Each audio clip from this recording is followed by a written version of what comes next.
అంత శుభప్రదమైనటువంటి విషయం ఏం కాదు. కానీ లోకంలో అన్నిటికీ మినహాయింపులుంటాయి.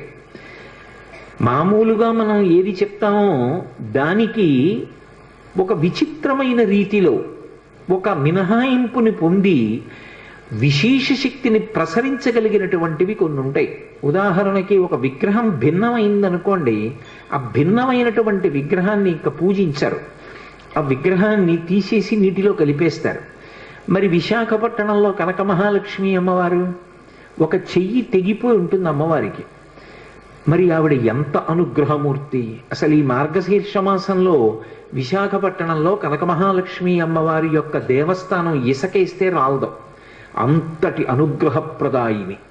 ఆ తల్లి పాదముల దగ్గరికి వెళ్ళి నమస్కరించాలి తప్ప ఆవిడ అనుగ్రహించలేనటువంటి విషయం లేదు.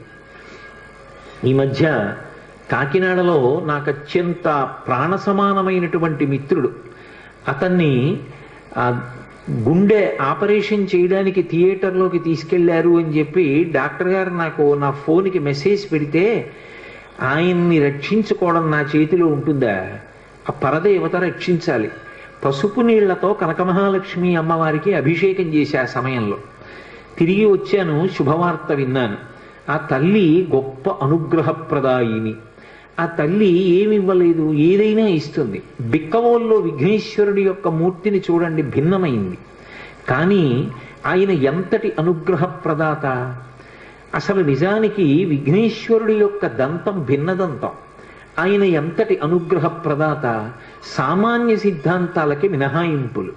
అలాగే హనుమ పేరు కూడా వచ్చింది. కాదు, ఇందులో ఒక గొప్ప తత్వం, ఒకటి రహస్యం దాగి ఉంది.